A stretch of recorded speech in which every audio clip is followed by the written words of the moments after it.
हुजूर बाबा सावन सिंह जी महाराज की जय। रूहानी डायरी भाग 2 अध्याय 32 हुजूर पूर्ण नूर बाबा सावन सिंह जी महाराज की बीमारी तथा ज्योति ज्योत समाने का हाल। भाग 1 निवास अमृतसर। 28 सितंबर की रात को हुजूर ने हुक्म दिया कि कल कार से अमृतसर जाकर डॉक्टरों की राय ली जाए। चुनांचे दूसरे दिन सुबह हुजूर अपनी कार की पिछली सीट में शिव सिंह सूबेदार मेजर के साथ और आगे भाई शादी व मेजर खुशहाल सिंह रवाना हुए। आगे पंडित जी धर्मानी ट्रांसपोर्ट अफसर का ट्रक था। पीछे कार में मैं व मलिक साहिब थे। बीबी लाजवंती की कार सुबह 6-7 बजे के दरमियान 5-6 आदमियों समेत पहले ही अमृतसर के लिए भेज दी गई थी। ब्यास कस्बा गुजरकर रेलवे के पुल के सामने मिलिट्री मुसलमान व डोगरा मौजूद थी।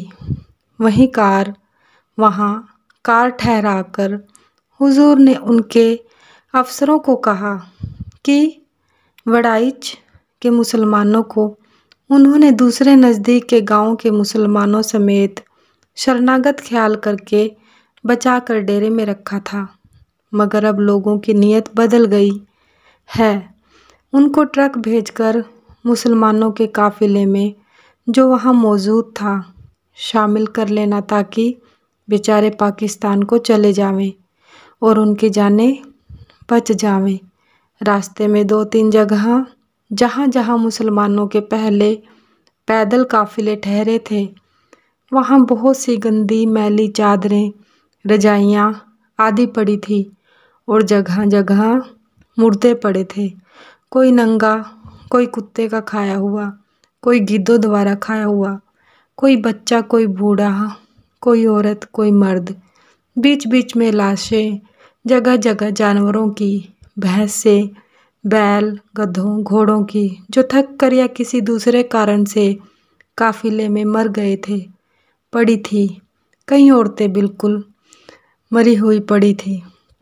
अमृतसर शहर से 1 मील परे तक भी मुर्दे देखे गए।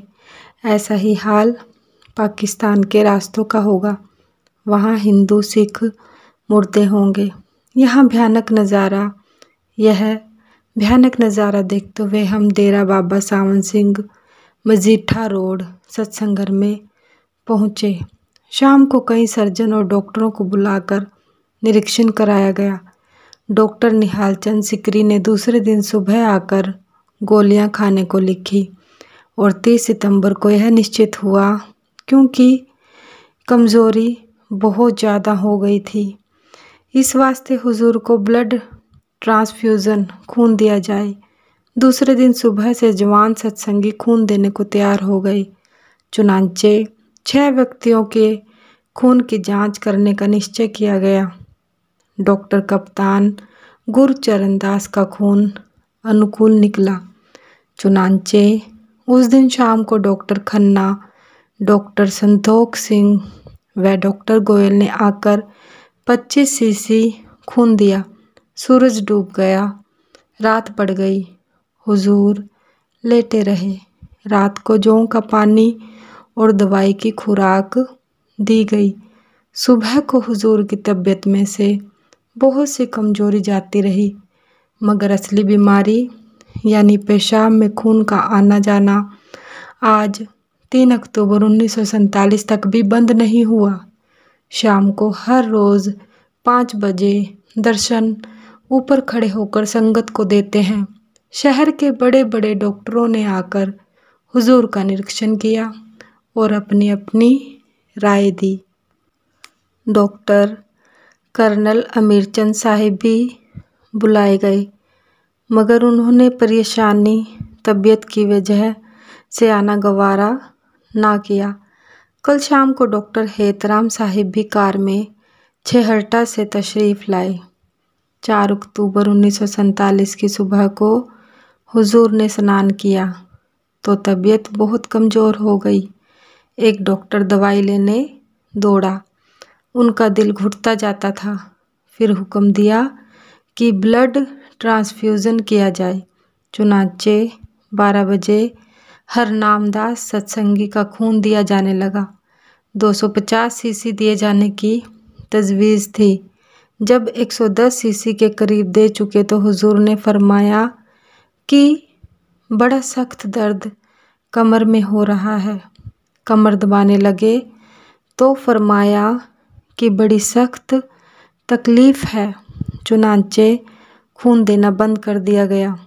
कमर में सख्त दर्द के अतिरिक्त हाथ पाँव में और सारे शरीर में सख्त सर्दी और कांपना शुरू हो गया। कोई कमर दबाने लगा, कोई पाँव, कोई बाजू मलने लगा, मगर कांपना बंद होने में ना आता था।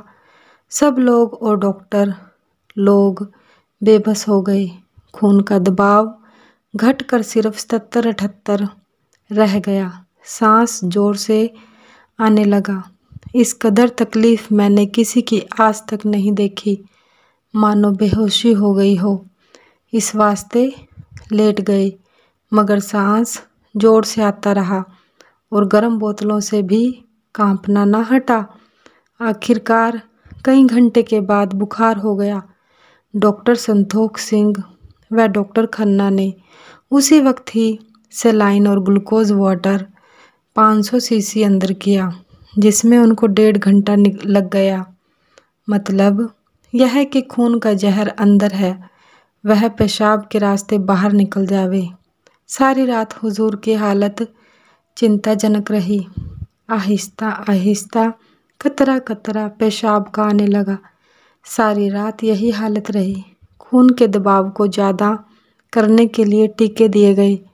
कमज़ोरी बहुत ज़्यादा हो गई, पखाना भी आ गया। सारी रात जौ का पानी और दूध देते रहे ताकि पेशाब खूब आता रहे। सुबह को 7-8 बजे हुजूर को काफ़ी आराम हो गया, मगर कमज़ोरी थी। आज 6 अक्टूबर तक कमज़ोरी इस कदर है कि खून का दबाव अभी 100 से कम है। सारा दिन लेटे रहते हैं और किसी से बातचीत नहीं करते। 16 अक्टूबर इसके बाद खून देने की कोशिश स्थगित कर दी गई और फिर कर्नल डॉक्टर नाट, इंस्पेक्टर जनरल अस्पताल को बीबी हरबंस कौर, जो कि हुजूर की भतीजी है और डॉक्टर है, बुला कर लाई। डॉक्टर साहिब ने निरीक्षण के बाद तजवीज़ किया कि मसानों को सिल्वर लोशन से धोया जाए, यानी 15,000 से एक हिस्सा सिल्वर कास्टिक हो और यह बड़ी सावधानी से किया जाए क्योंकि उसमें अंदर सेप्टिक मादा दाखिल होने का ज़्यादा डर रहता है। चुनांचे यही किया गया। इसमें अंदर से खून के छिछड़े निकले। 2 दिन लगातार करते रहे। अब पेशाब साफ हो गया है और अब हुजूर को कोई तकलीफ़ नहीं। हाँ, कमज़ोरी बहुत है। यह अजीब है कि अब पाकिस्तान व पंजाब आने जाने वाले काफ़िलों को भी कत्ल व खून का खतरा नहीं रहा। काफ़िले बड़े आराम से बिना किसी हमले के आ जा रहे हैं। मेरा भी यही ख्याल था कि जब मुल्क में बेगुनाहों की मार काट बंद हो जाएगी तो हुजूर को आराम आ जाएगा, क्योंकि जब कोई शारीरिक खतरा होता है तो लोग अपने अपने इष्ट देव को ही प्रार्थना करते हैं और इष्ट देव को ज़रूर तकलीफ़ में हिस्सा लेना पड़ता है, चाहे कुछ ही हो। शुक्र है कि अब हुजूर को बीमारी से आराम हो गया है, कमज़ोरी भी दूर हो जाएगी। आज खासकर तबीयत अच्छी मालूम होती है। मौसम भी काफ़ी ठंडा हो गया है। लोग दर्शनों के वास्ते शहर के दूर दूर हिस्सों से आते हैं। बहुत से पुरुष व स्त्रियां बिना दर्शनों के मायूस लौट जाते हैं। 17 अक्टूबर शुक्रवार को कार्तिक की संक्रांति थी। चुनांचे सुबह 8 बजे संगत सत्संग के वास्ते लंगर के सामने हुजूर के चौबारे के नीचे जमा हो गई। हुजूर अपने कमरे में लेटे रहे। नीचे श्री गुरु ग्रंथ साहिब में से 12 महा पढ़ा गया। इसके बाद 9 बजे के करीब ऊपर चौबारे के बरामदे में जिधर संगत नीचे बैठी थी, लाउड स्पीकर में से ना सिर्फ महीने का नाम सुनाया बल्कि कार्तिक का महीना, कतक, करम कमावणे, दोष न काहू जोग, जबानी सुनाया। सब लोग हुजूर की सेहत ठीक होने पर बहुत खुश थे। इसके बाद संगत में मिठाई बांटी गई। हुजूर ने फरमाया कि परसों इतवार को सुबह के 8 बजे दर्शन इसी तरह होंगे। इसके बाद बीबी लाजो व बीबी रली ने शब्द ऊपर से पढ़ा, सतगुरु आए दिया जगहेला, जागो रे मेरे प्यारे जागो, काल शिकारी मग में ठाडा, भागो रे मेरे प्यारे भागो, गुरु स्वरूप तेरे घट में बसता, झांको रे मेरे प्यारे झांको, जगत भाव भोगन की आशा, त्यागो रे मेरे प्यारे त्यागो। यह शब्द खामोशी के समय में बड़ा आनंददायक लगा। 19 अक्टूबर इतवार को सुबह के 8 बजे सत्संग सरदार कृपाल सिंह साहिब का हुआ। लोग बहुत से जमा हो गए। दीवार तक कहीं जगह ना रही। 9 बजे सुबह हुजूर ने चौबारे पर से दर्शन दिए और लोग अपने अपने घरों को चले गए। अमृतसर में शरणार्थी लोग इधर उधर बाल बच्चे और सामान लिए हुए मारे मारे फिर रहे हैं। 20 अक्टूबर 1947 डलहौजी से खबर आई थी कि गुंडे लोग कोठियों को आग लगा रहे हैं। चुनांचे मैं 21 अक्टूबर को वहां गया और कोठियों के लिए 2 गोरखे पहरेदार बकलोह से मंगवाकर रखे गए और कई अन्य काम करके 26 को वापस आ गया। यहाँ का अब दस्तूर यह है कि लोग सुबह 8 बजे आ जाते हैं, 1 घंटा वाणी का पाठ सुनते हैं, फिर हुजूर ऊपर खड़े होकर संगत को दर्शन देते हैं। शाम को भी दर्शन होते हैं। अभी तक कमजोरी हुजूर को बहुत है।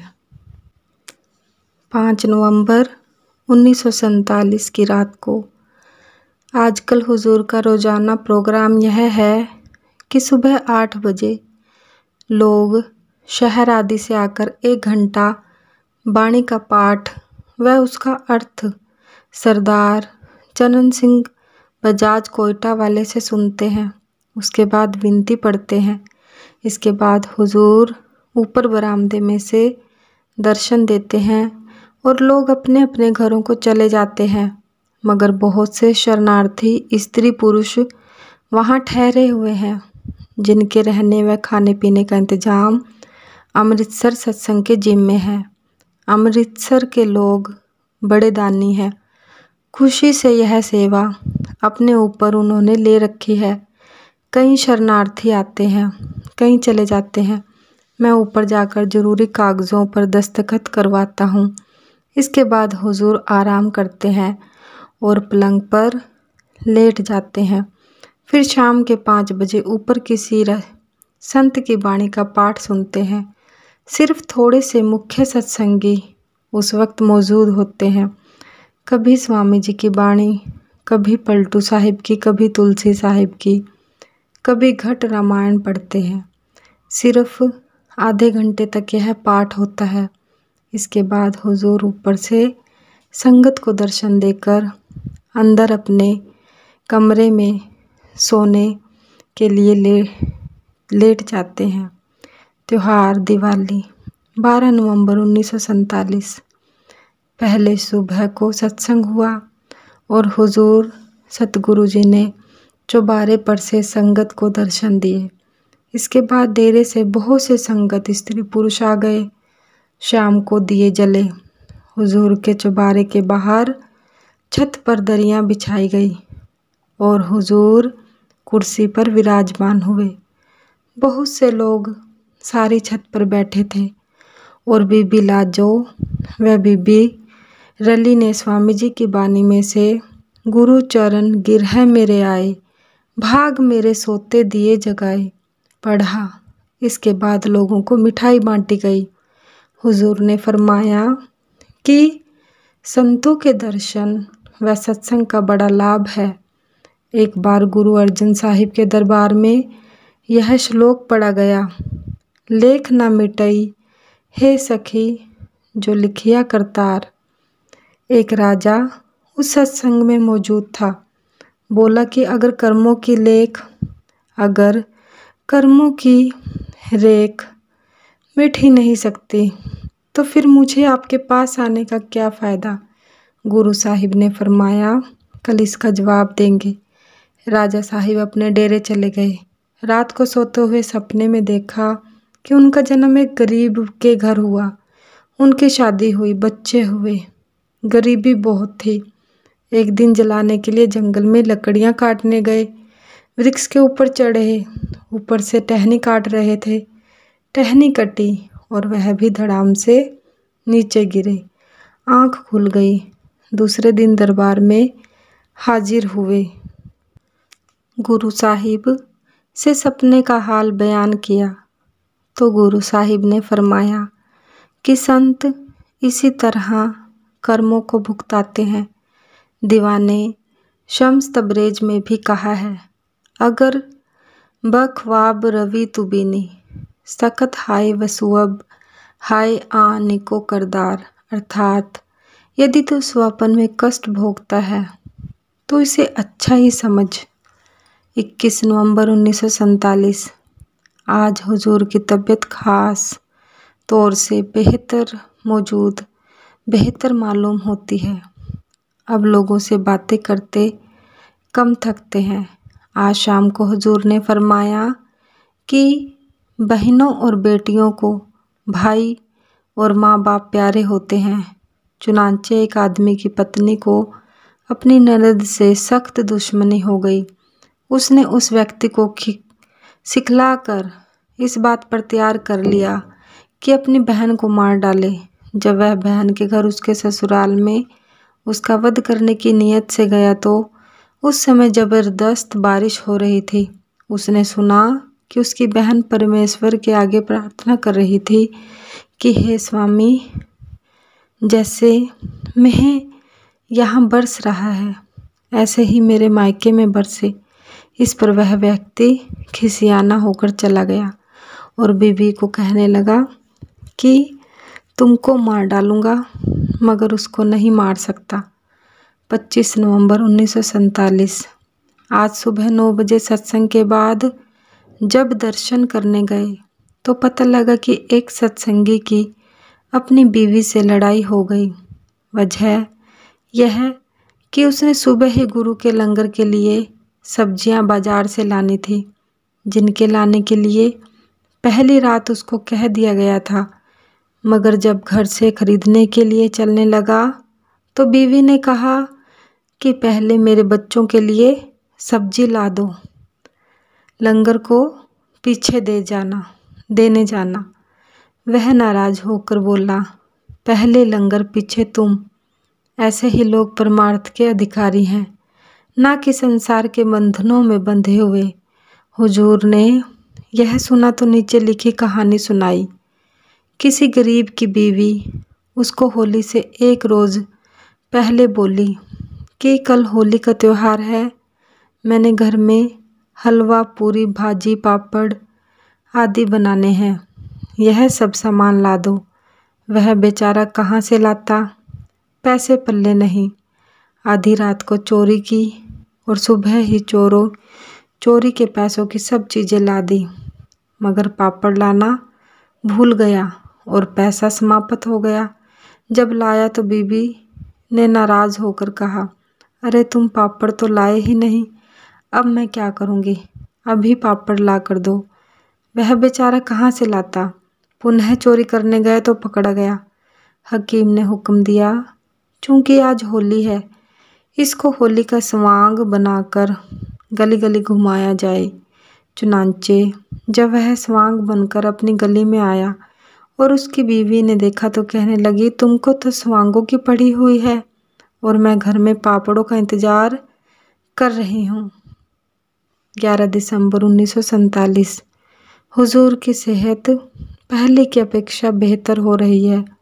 आज सुबह के 10 बजे डॉक्टर साहिब ने हुजूर का निरीक्षण किया। मैं मौजूद था। शरीर का रंग पीला सा हो गया है, मगर आंखों में पहले से पीलापन बहुत कम है। ध्यान से देखने वाले को झलक पड़ती है, चेहरे में भी पीलेपन की झलक पड़ जाती है। 25 दिसंबर को डेरे भंडारा के लिए जाने का विचार कर रहे हैं।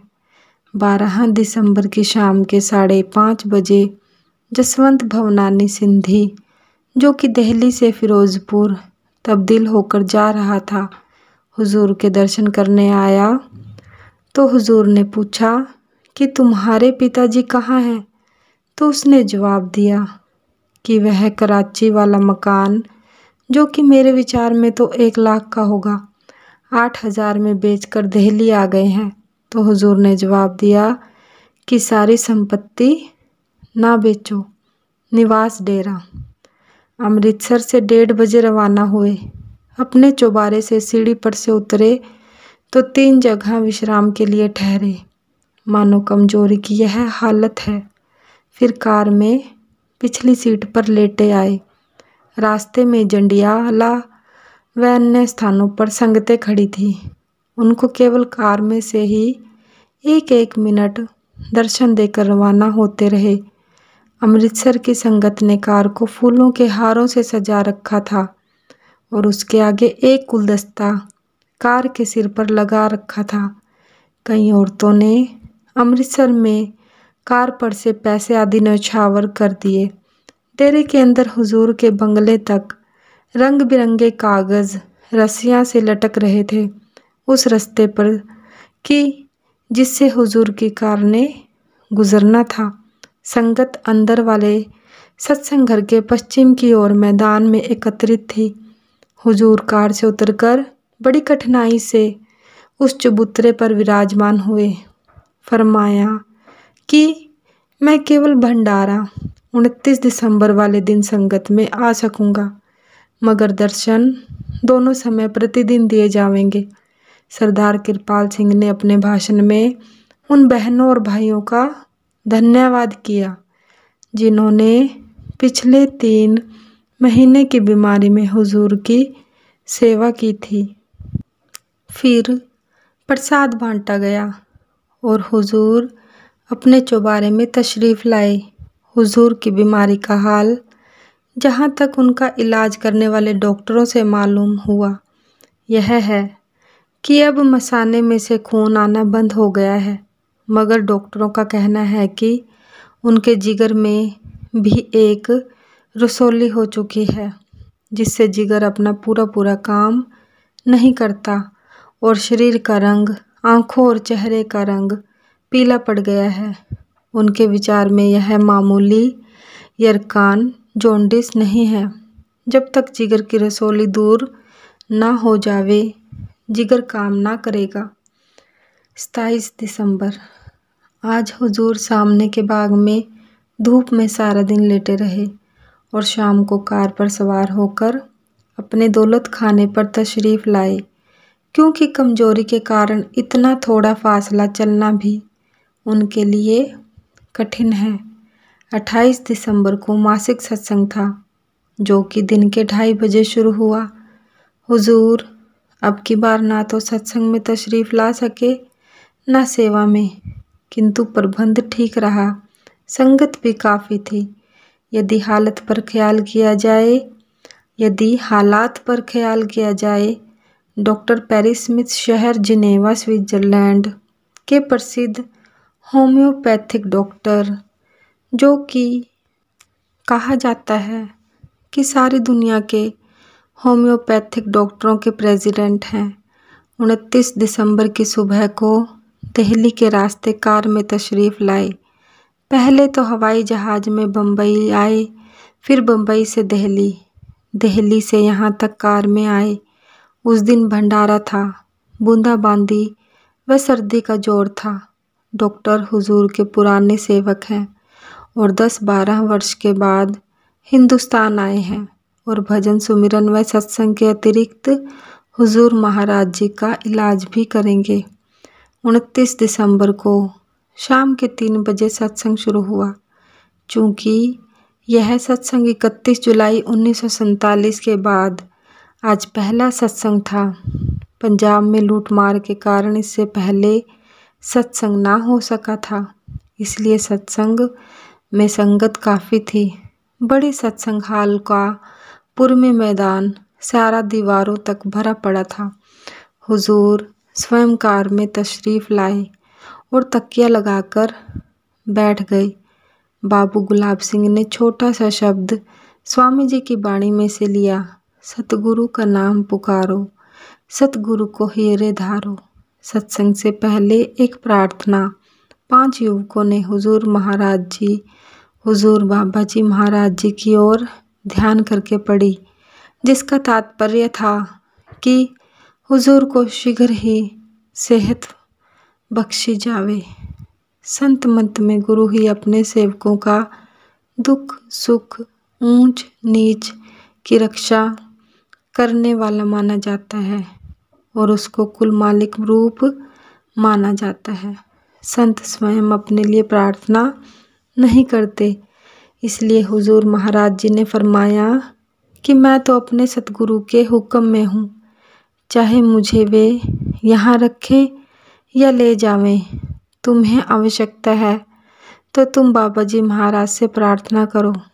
जैसे मौलाना रूम साहिब ने फरमाया है, हराम आमद नजदे शाह करदन धुआं कि ए खुदा बगरदा अज माई बाबला, अर्थात वे ऐसी प्रार्थना नहीं करते कि हे परमात्मा इस आपत्ति को टाल।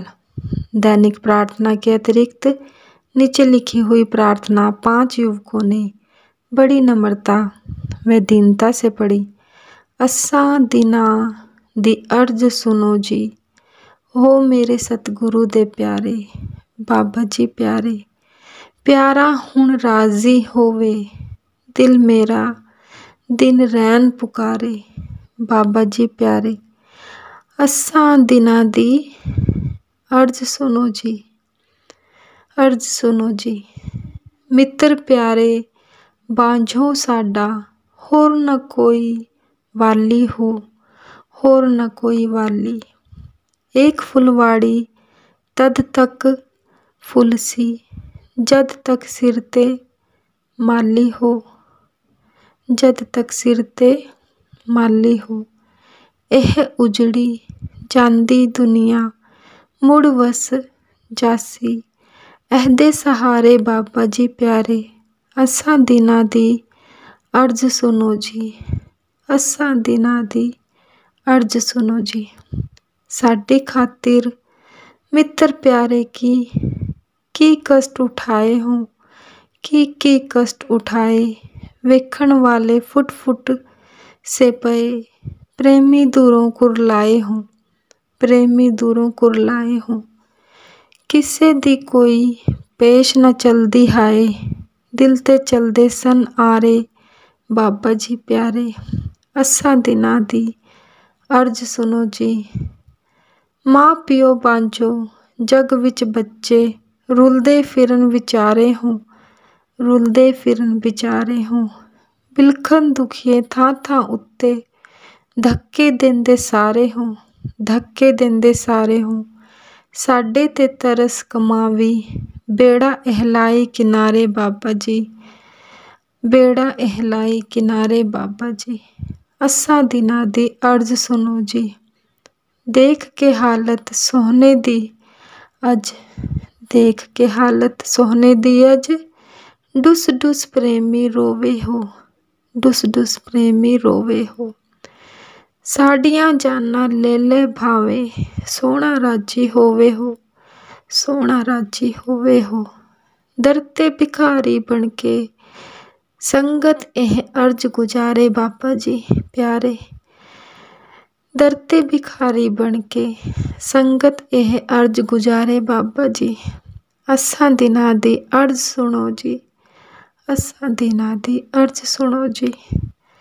दरते भिखारी बन के संगत एह अर्ज गुजारे बाबा जी प्यारे। असां दिनां दी अर्ज सुनो जी, असां दिनां दी अर्ज सुनो जी। इसके बाद हुजूर की ओर से एक घोषणा बाबू गुलाब सिंह ने पढ़कर सुनाई, जिसमें हुजूर ने अपने 13-14 महीने की बीमारी का हाल संगत को बताया, ताकि प्रत्येक मनुष्य को पत्र द्वारा या ज़बानी पूछने की आवश्यकता ना रहे। इस घोषणा में बीबी रली, रखी व लाजो की सेवा और डॉक्टर गुरचरण दास कपूर, हरनाम दास, हजारा सिंह व अमृतसर के डॉक्टर रामचंद खन्ना व डॉक्टर संतोख सिंह सबकी सेवाओं की प्रशंसा की गई। सत्संग के बाद आगामी वर्ष के सत्संगों का प्रोग्राम सुनाया गया। आने वाले वर्ष में जनवरी व फरवरी में कोई सत्संग नहीं होगा। सत्संगियों से सत्संग के अवसर पर बिस्तर साथ लाने के लिए अनुरोध किया गया। डॉक्टर स्मिथ अभी तक केवल निरीक्षण ही कर रहे थे, ताकि बीमारी की अच्छी तरह जांच हो जावे। कल 1 जनवरी को शाम 3-4 बजे के करीब चलकर हुजूर डॉक्टर स्मिथ के साथ कार में अमृतसर पहुँचे। शेष लोग ट्रक में गए। शाम हो गई थी। दूसरे दिन डॉक्टर संतोख सिंह व डॉक्टर खन्ना साहिब तशरीफ़ लाए और डॉक्टर स्मिथ से परिचय किया। शाम के 3:30 बजे वहाँ से चलकर डेरे कार में वापस आ गए। कहा जाता है कि हुजूर को अब धीरे धीरे आराम आ रहा है। 5 जनवरी 1948 हुजूर महाराज जी का प्रोग्राम यह है कि जिस दिन धूप हो, अपने चौबारे से नीचे आकर मोटर कार में बैठकर, जहाँ की उनके खानदान की कोठी डॉक्टर जॉनसन वाली है, जाकर शीशे वाले कमरे में पलंग पर बैठ जाते हैं या लेट जाते हैं।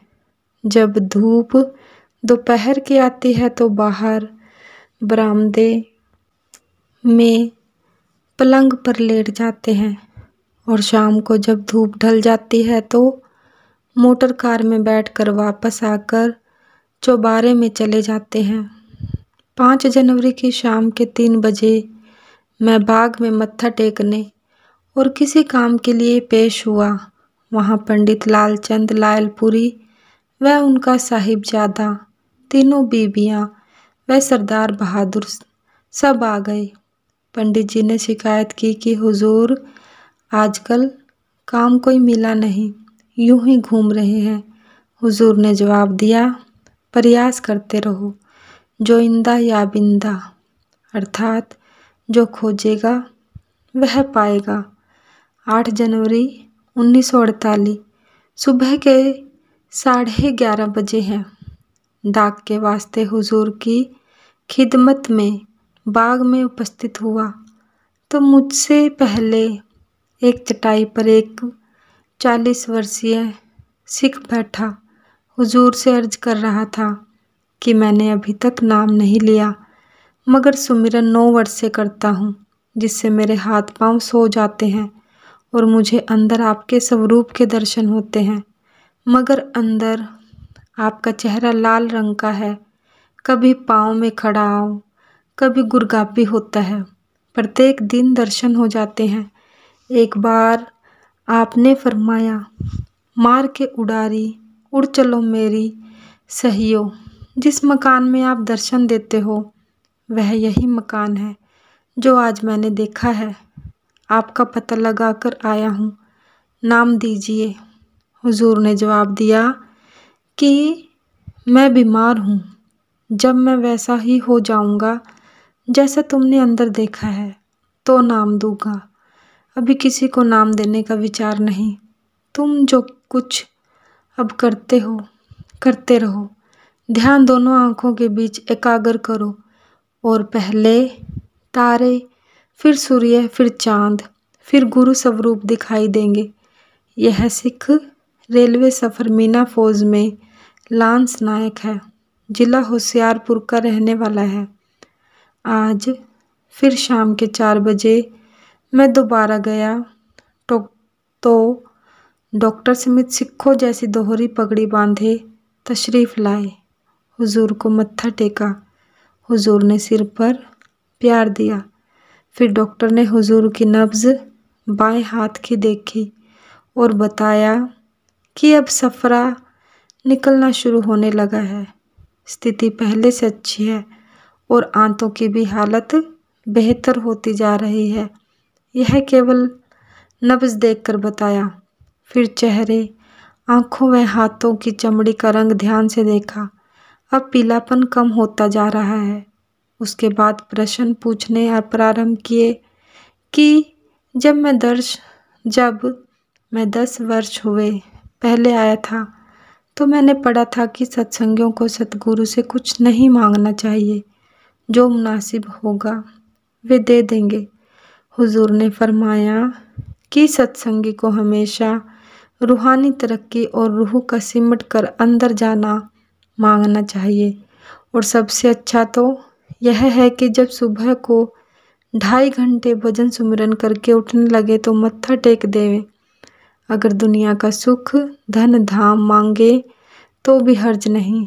हम रोज़ प्रार्थना में ये मांगते हैं।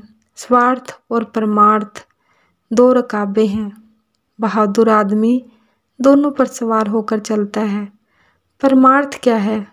रूह का दुनिया के विचार व कल्पनाएं छोड़कर शब्द में लगना। स्वार्थ क्या है? दुनियावी कारोबार तथा व्यवहार। सवाल किया कि कितना समय हर एक को देना चाहिए? जवाब दिया कि यह हर एक आदमी की ज़रूरत और हालत के मुताबिक अलग अलग होता है। फिर हुजूर ने फरमाया कि कर्म 3 प्रकार के होते हैं: संचित, प्रारब्ध, क्रियामान। पहले संचित कर्म वे हैं जिनका भंडार त्रिकुटी में है, जो हमने पहले जन्मों में किए और अभी तक भोगे नहीं। वे त्रिकुटी में जमा पड़े हैं। अभ्यास करके उनको जलाना पड़ता है। इस वास्ते त्रिकुटी से पार जाने में देर लग जाती है। दूसरे प्रारब्ध कर्म, जो हमने इस जन्म में भोगने हैं, ये अटल हैं और जरूर भोगने पड़ते हैं। इनका भंडार सहस्त्र दल कमल या तीसरे तिल में है। इनका इलाज यह है कि भजन सुमिरन करके अपनी इच्छा शक्ति, विल पावर को मजबूत कर लिया जावे, ताकि दुख सुख महसूस ही ना हो। तीसरे क्रियामान कर्म, जो हम रोज करते हैं, इनका भंडार दिल में है। यह जान लेना कि कोई कर्म विशेष जो भोगा जा रहा है प्रारब्ध कर्म है या क्रियामान कर्म का फल है, त्रिकुटी में पहुंचकर ही संभव हो सकता है। बाहर मुखी इतना कह देना काफ़ी है कि जो दुख सुख अपने आप या बिना कोशिश के आ जावें, वह प्रारब्ध या तकदीर का असर होता है, और जो कोशिश करके आवे उसको क्रियामान का फल कह सकते हैं। डॉक्टर साहिब ने एक फ़ोटो स्विट्ज़रलैंड के किसी महात्मा की पेश की कि यह महात्मा सारी जायदाद छोड़कर त्यागी हो गए और हमेशा यही प्रार्थना परमेश्वर से किया करते थे कि हे परमात्मा, मैं तुम्हारे हुक्म में रहूं। और उसका सब जानवरों से प्यार था। इस वास्ते उसकी फ़ोटो में उसके इर्द गिर्द सैकड़ों पक्षी बैठे दिखाई देते हैं। हुजूर ने फरमाया, ठीक है, महात्मा सबको प्यार करते हैं। कभी महात्मा जब रात को भजन करते हैं तो उनके पास आकर सांप बैठ जाते हैं और कुछ नहीं कहते। इसी तरह कभी रात को शेर पर सवार हो जाते हैं। ऊंची या उत्तम गति के अभ्यासी जो चाहे कर सकते हैं। चुनांचे शेख सांदी सिराजी ने अपनी किताब बोस्तान में लिखा है, यके दीदम अज अरसए रोदबार की पेश आमदम पर पलंगे सवार। चुना हाल जा हाल पर मन नशीशत की तरसीदनम पाए रफ्तन बबस्त। तबस्सुम कुना दस्त बरलब गिरिफ्त की सादी मदार आंचे दीदी सगुफ्त।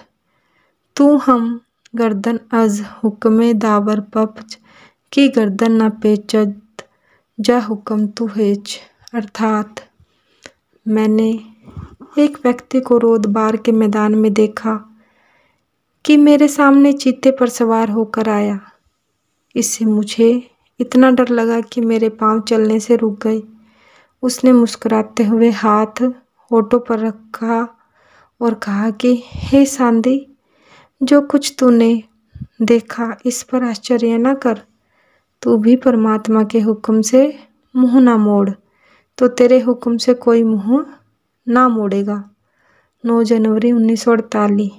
आज एक मुसलमान ने पाकिस्तान से हुजूर को पत्र भेजा कि उसकी जायदाद जो कि पंजाब में है उसका तबादला किसी पश्चिमी पंजाब की हिंदू जायदाद से करा दे। हुजूर ने जवाब में लिखवाया कि अभी शोर शार होने का डर है, तुम 2-3 महीने ठहर जाओ, फिर जो मर्जी हो करना। आज शाम के 4 बजे मैं डाक लेकर गया तो डॉक्टर स्मिथ हुजूर से परमार्थ के सवाल कर रहे थे। उन्होंने पूछा कि सूक्ष्म देश में भी स्त्री पुरुष का रिश्ता होता है। हुजूर ने जवाब दिया कि सारा सहस्त्र दल कमल परियों से भरा पड़ा है। सिद्धियां शक्तियां परियों का रूप धारण कर वहां पहुंचने वाले को कहती हैं कि सतलोक तो बहुत दूर है, वहां कौन पहुंच सकता है। तुम हमको स्वीकार कर लो, हम तुम्हारी सेवा करेंगे। सतलोक जाने की तकलीफ मत करो। यह सब रचना रूह को ऊपर जाने से रोकने के लिए काल ने बना रखी है। सवाल, क्या सूक्ष्म देश में भी जन्म मरण है? जवाब, सत्संगी जब इधर से वहां गया तो समझो कि सूक्ष्म देश में उसका जन्म हो गया। वहां से सत्संगी आगे ही आगे जावेगा। गुरु के बिना सहस्त्र दल कमल को पार करना बड़ा ही कठिन है, क्योंकि वहां बहुत सी रुकावटें काल ने लगा रखी हैं, जैसे कि परियां आदि। मजहबों के पेशवा पैगंबर अवतार जितने हुए हैं, बहुत से सहस्त्र दल कमल से नीचे और बहुत से जरा ऊपर बैठे हैं। कोई कोई त्रिकुटी के नीचे पहुंचा। त्रिकुटी भी सारी सत्संगी को सतगुरु नहीं दिखाते, क्योंकि वहाँ का दृश्य ऐसा मनमोहक है कि सत्संगी उसमें फंस कर कह सकता है कि मुझे यहीं रहने दो, मैं आगे जाकर क्या करूँगा। यहाँ ही बड़ा आनंद है। हाँ, जब अभ्यासी से उनसे परे हो जाता है तो त्रिकुटी के नज़ारे को देखकर मोहित नहीं होता। त्रिकुटी में 1000 सूर्य की रोशनी है। जो जो ऊपर जाएंगे शब्द की लज्जत व आकर्षण बढ़ता जाता है। उन देशों की रचना बयान में नहीं आ सकती, क्योंकि इस दुनिया में कोई ऐसा नज़ारा ही नहीं जिससे उसकी तुलना करके समझाया जावे। वह देखने से ही संबंध रखता है। फिर फरमाया कि अमेरिका और इंग्लैंड के सत्संगियों को लिख दो कि भविष्य में किसी को पूरा नाम नहीं दिया जाएगा, पहले सिर्फ 5 नाम का सुमिरन दिया जाएगा। जब उस पर मेहनत करके रूह सतगुरु स्वरूप तक पहुंच जाएगी तो शब्द का रास्ता बताया जाएगा। और मैं यहाँ भी अब किसी को नाम नहीं दूंगा। किसी ने कहा कि अगर सत्संगी से पहले मर जावे तो क्या होगा? जवाब, फिर जन्म लेना पड़ेगा, क्योंकि शब्द नहीं मिला। फिर किसी ने कहा कि एक सत्संगी कहता था कि मैं 10 पातशाहियों के समय में कई एक सिख गुरु साहिबान के समय में पैदा हुआ, क्योंकि मुझे धुनात्मक नाम नहीं मिला था, इस वास्ते कई बार जन्म लेना पड़ा। फिर फरमाया, संत सतनाम के भेजे हुए आते हैं, जो हुक्म मिलता है करते हैं, अपनी जान की परवाह नहीं करते, ना अपने शरीर के दुखों की परवाह करते हैं। घले आवही नानका सदे उठी जाही। उसी तरह गुरु गोबिंद सिंह जी ने भी कहा है कि मेरा दिल इस गंदी दुनिया में आने को नहीं चाहता था, मगर सतनाम के समझाने पर परोपकार के लिए आना मंजूर कर लिया।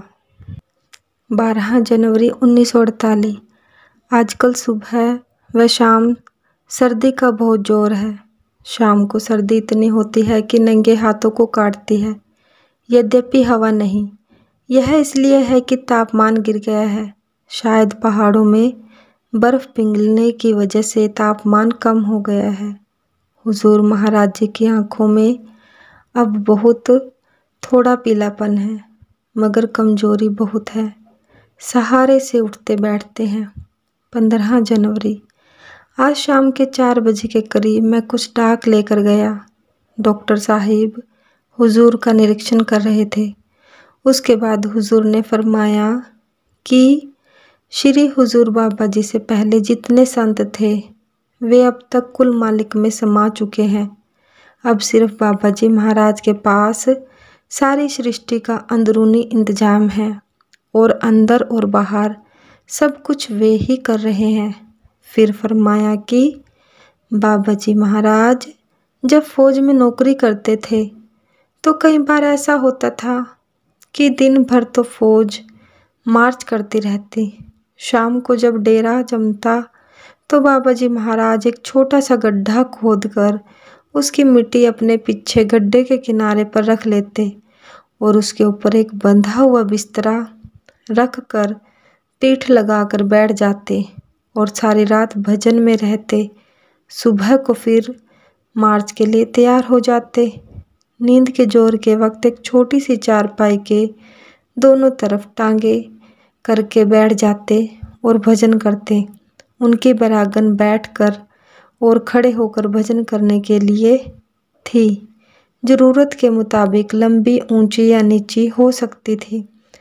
आज बाबा किकरानंद की राय के अनुसार डॉक्टर ने हुजूर को मुनक्का का पानी दिए जाने का हुक्म दिया, यानी 1.25 तोला बढ़िया मुनक्का, 1.25 तोला हरी किशमिश को 2.5 पाव पानी में उबालना, यहाँ तक कि पानी सिर्फ 1 छटाक रह जावे, फिर छान कर पिलाना। ऐसा 3 बार करना, सुबह 10 बजे, शाम के 5 बजे व रात के 10 बजे।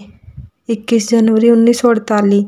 पिछले 2-3 दिन बादलों व बारिश का जोर रहा, इस वास्ते हुजूर अपने चौबारे के कमरे में ही रहे। आज धूप में बाहर निकलकर बाग वाली कोठी में दोपहर के 11 बजे से शाम के 5 बजे तक धूप में बैठे रहे। अब आराम आ रहा है और आराम आने की उम्मीद हो रही है। डॉक्टर सुबह के 9 बजे, शाम के 3 बजे और रात के 9 बजे व सुबह के 5 बजे हुजूर का निरीक्षण करते हैं।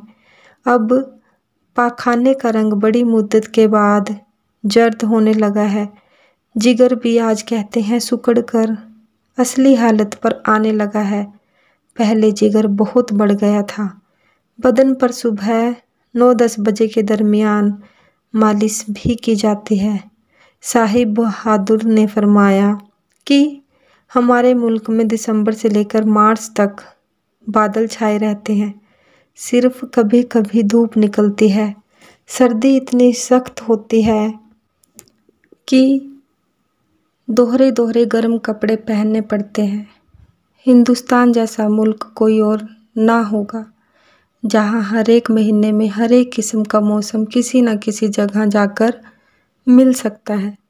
साहिब बहादुर जिनेवा में रोटेरी क्लब के सदस्य है। यह क्लब कोशिश करता है कि हर एक पेशे का कोई मुख्य व्यक्ति सदस्य बन जाए।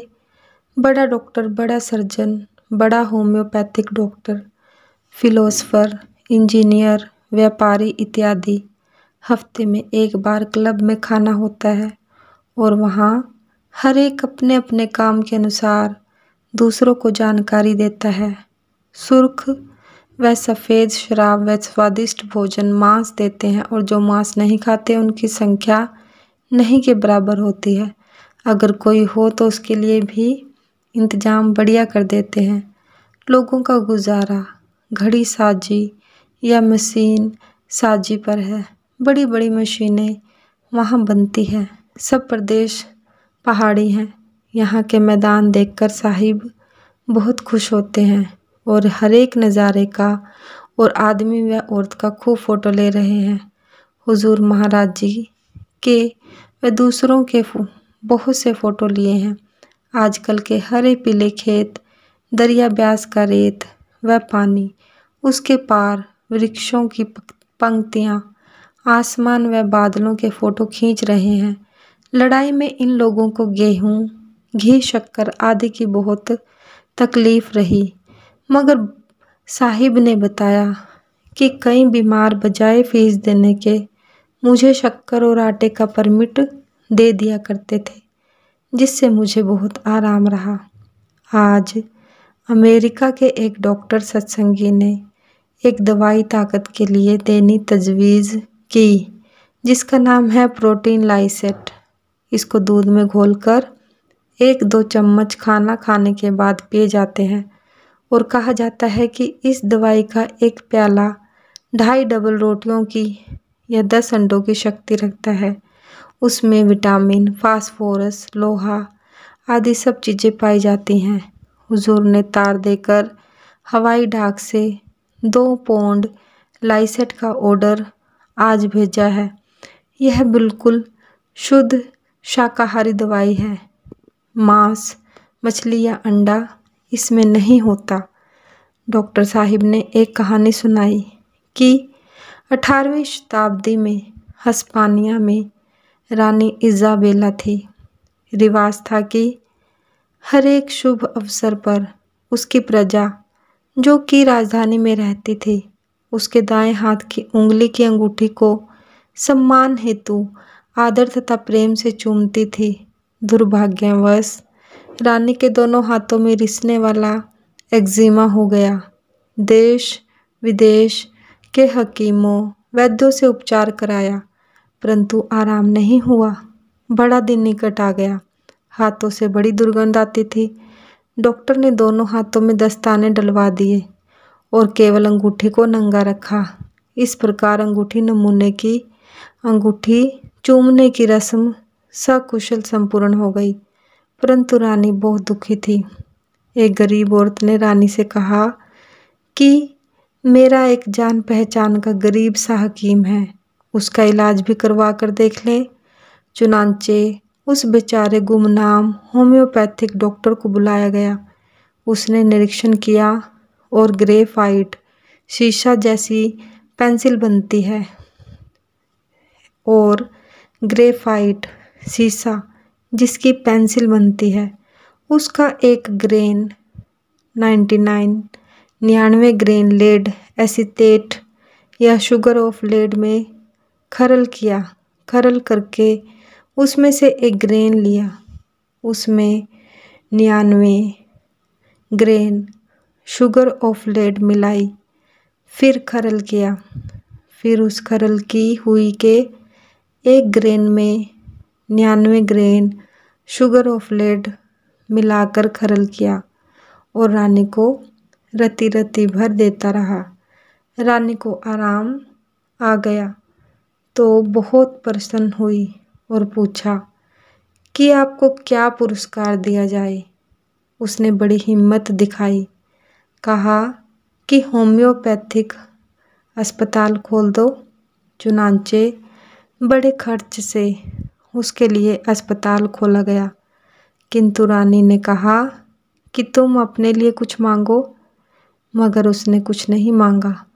तो रानी ने एक सोने की संदूकची के अंदर बाहर हीरे, जवाहरात आदि जड़वा कर लाखों रुपए खर्च करके और संदूकची में होम्योपैथिक दवाई रखकर उसको पुरस्कार के रूप में दी।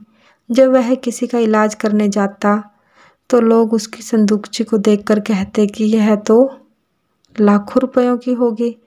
डॉक्टर कहता है जो इसके अंदर है वह इससे भी अधिक कीमती है। ये लोग खुराक खूब खाते हैं। सुबह को गर्म पानी से नहा धोकर डबल रोटी, टोस्ट, फल व चाय, 12 बजे दोपहर 4 घी में तली हुई आटे की पूरियाँ और सब्जी घी में तली हुई, आलू, शलगम, गाजर, मटर, बैंगन, चावलों की पीच में गाजर व शलगम का पानी, काढ़ा हुआ नमकीन, शाम को फिर चाय व डबल रोटी व पकोड़े आदि। रात को 4 चपातियाँ सब्जी के साथ, हलवा, गाजर आदि।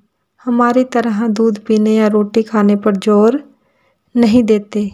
फल व सब्जियों को सेवन करते हैं जो कि बहुत अधिक करते हैं और सेहत अच्छी है। 24 जनवरी 1948। आज शाम के 4 बजे के करीब हुजूर महाराज जी ने डॉक्टर स्मिथ साहिब को फरमाया कि सत्संगी को चाहिए कि जैसे एक प्रेमी अपनी प्रेमिका के चेहरे को प्यार से देखता है वैसे ही अभ्यास करते समय सतगुरु का ध्यान करे, सुमिरन करता रहे और सतगुरु के स्वरूप को देखता रहे। जब तक स्वरूप सामने नहीं आता ध्यान कल्पित स्वरूप में जमाए रखे। आखिरकार जब स्वरूप अंदर आना शुरू होगा तो ऐसे मालूम होगा कि स्वरूप आता है और चला जाता है मगर स्वरूप नहीं आता जाता। सत्संगी का मन कभी ऊपर जाता है कभी नीचे आ जाता है, जैसे कि रेलगाड़ी दौड़ रही हो तो वृक्ष दौड़ते हुए मालूम होते हैं मगर असल में वृक्ष नहीं दौड़ते, ट्रेन दौड़ती है धीरे धीरे। जैसे जैसे ध्यान पकेगा स्वरूप ठहरने लगेगा और फिर बातें करने लगेगा। फिर सतगुरु उसका परमार्थ का खजाना खोल देंगे और शब्द खोल देंगे। वहाँ से शब्द सूरत को खींचना और उठाना शुरू करेगा। उससे पहले शब्द तो आवेगा और उसमें रस भी आवेगा मगर सूरत को खींच नहीं सकेगा। इस वास्ते शुरू में तो सुमिरन और ध्यान पर जोर देना चाहिए। जब सहस्त्र दल कमल पहुँचेगा तो वहाँ 1000 बत्ती की रोशनी है। कमल की पंखड़ियों में से यह रोशनी निकल रही है। बहुत से योगी और दूसरे लोग इस रोशनी में लय होकर बैठे हैं। वहाँ बेशुमार नूरी स्त्रियाँ जिनका नमूना इस दुनिया में नहीं है हाथ बांधे खड़ी हैं कि हमको कबूल करो, हम तुम्हारी सेवा करेंगी। सतलोक तो बहुत दूर है, वहाँ क्या करोगे? अगर कोई उनके धोखे आ गया तो फिर इस दुनिया में आकर जन्म लेना पड़ेगा। मगर सत्संगी को सतगुरु उन औरतों की तरफ देखने नहीं देते। इससे परे त्रिकुटी का देश है। त्रिकुटी की तरफ सतगुरु सत्संगी को ऐसे खींचते हैं कि जैसे अजगर अपने शिकार पर हमला नहीं करता बल्कि उसको आँखों से अपनी तरफ खींच लेता है। त्रिकुटी में भी माया है और वहाँ बड़ी मुद्दत रहना पड़ता है। वहाँ से सारे स्थूल जगत का इंतजाम हो रहा है। सब कर्मों का भंडार त्रिकुटी में है। जब तक सारे जन्म जन्मांतरों के कर्म अभ्यास से साफ ना हो तब तक त्रिकुटी से आगे जाना संभव नहीं है, क्योंकि काल सारा हिसाब लेकर अपनी हद से आगे जाने देता है। अभ्यासी को चाहिए कि वहाँ जाकर सतगुरु के हुक्म पर चलता रहे। सतगुरु का ध्यान और शब्द 2 ही काम वहाँ होते हैं। जब से रूह इस दुनिया में आई उसको करोड़ों युग बीत गए और बेशुमार जन्म रूह ने पाए। हर एक जन्म में कर्म किए, उन सब कर्मों का भंडार त्रिकुटी में है। जब तक उसको अभ्यास से जलाया ना जाए रूह आगे नहीं जाती। त्रिकुटी में 1000 गुना रोशनी इस दुनिया के मुकाबले में है और 10वें द्वार में रूहें इस कदर खुश हैं कि वे खुशी में आकर छलांगे मारती हैं, नाचती कूदती हैं, चिंगाड़े मारती हैं। उनके साथ दूसरी रूहें जो वहाँ आती हैं उनको मिलकर बहुत खुश होती हैं। वहाँ से आगे मानसरोवर है जिसमें स्नान करके कर्मों की मैल धुल जाती है तो पार ब्रह्म उसको भंवर गुफा में पहुंचा देता है। भंवर गुफा का धनी वहाँ से सतलोक में पहुंचा देता है। सतगुरु तेरा ही आसरा, सतगुरु तेरा ही आसरा, सच्चे पातशाह तेरा शुक्र है। जय गुरुदेव, जय गुरुदेव।